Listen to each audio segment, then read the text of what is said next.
the first time in this postseason. We want to show them we're not scared of them. I mean, they played a better game than us tonight, obviously. We don't need bulletin board things. I mean, it's, we know Paul. You know, what he said something, but he didn't say nothing. Our goal and our focus is still the same, and that's to come out here and win Game 4.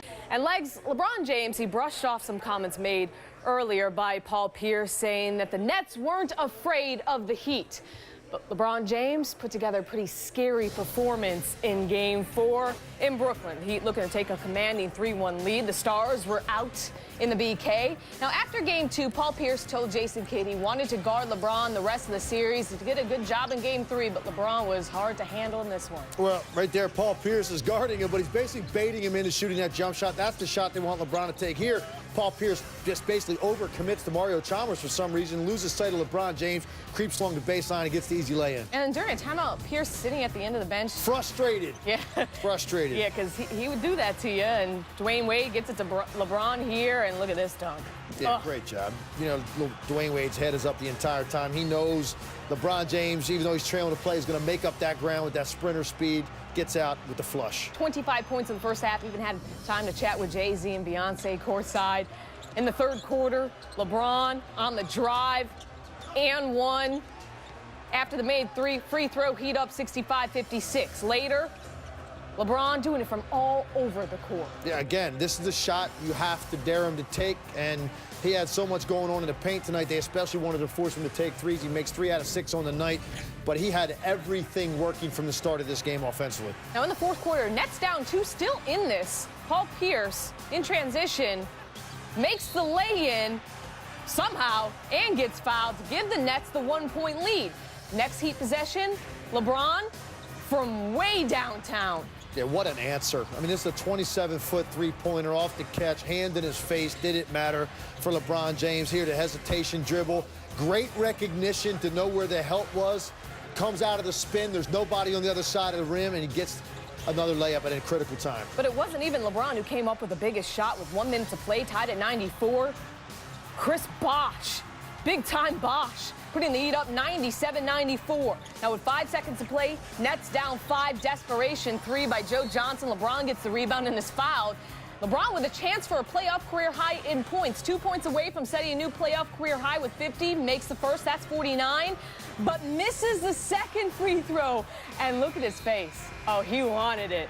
He wanted 50 bad, but he ends on 49, tying a playoff career high. Heat win 102-96 to take a 3-1 series lead. The Nets made 1 field goal in the final 4:24 of the game and were outscored 13-7 in that span. Nets were 5 of 22 on 3-point field goals after making a franchise record 15 threes in Game 3. LeBron's 49 is also a Heat playoff franchise record. The other Heat players scored more than 15 points. Here's LeBron on his mindset during the game. I felt the need that we needed to win this game. So whatever I needed to do to help us win, then it needed to be done. He led us to this win tonight, and all everyone had to do outside of that was just chip in, hit timely shots, do timely things when he's going that way. We got to do a better job when he's, driving the ball and bringing another man, making him get rid of the ball. And tonight, he just really forced his way to the hole, and we didn't get in his way, and we got a lot of layups.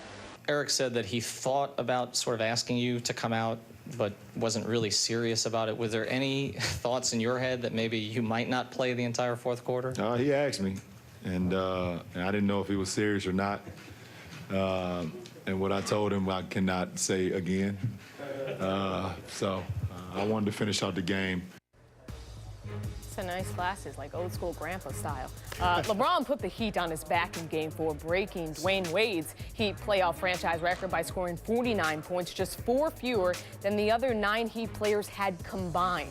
James shot much better from the field than his teammates did and got to the free throw line all night. And James had 89 offensive touches on Monday, his most in the game in these playoffs. He was clearly a one-man wrecking crew. How is he able to be so effective in this You game? can tell sometimes when you watch LeBron James what his intent is at the start of the game. He came out aggressively looking to be a dominant scorer. He knows they don't have the personnel individually to guard him, and so he could take advantage of matchups, and the Nets didn't give enough help. And as a result, he was able to live at the rim. And, you know, the thing that's so impressive about LeBron James, it's how he just overwhelms you physically with his strength. When he gets into those situations in a one-on-one drive, he puts that shoulder into you, knocks you off balance, and can finish. But the biggest play he made, in my opinion, was this play right here. Great design out of the timeout.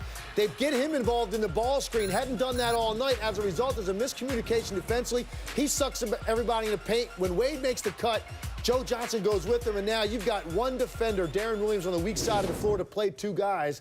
LeBron, great read, gets it out to Mario Chalmers, who quickly gets it to Chris Bosh in the corner for the biggest shot of the game. Breaks a 94 all-tie. I was impressed with that for a lot of reasons. One, Chris Bosh just missed back-to-back threes.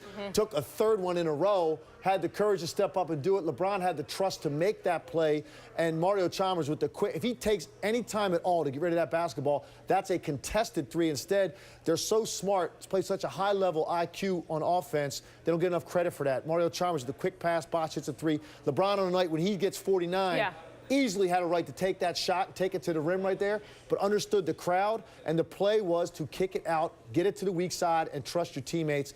And as a result, they opened up the game right there on that possession. And even with LeBron going off, the Nets, they were in this game but couldn't take advantage, particularly down the stretch. What did you make of their offensive possessions down the stretch? I didn't think they played with poise. And when they go back and watch the film, they're going to see it because they had possessions with the lead in the last 6 minutes of the game, and they were playing as if they were behind by 10 and in a desperate mode to get quick shots up. And I just don't get it. It's a 2-point lead right out of the backcourt. Paul Pierce pulls up and takes a three with a hand in his face, 4 seconds into the shot clock.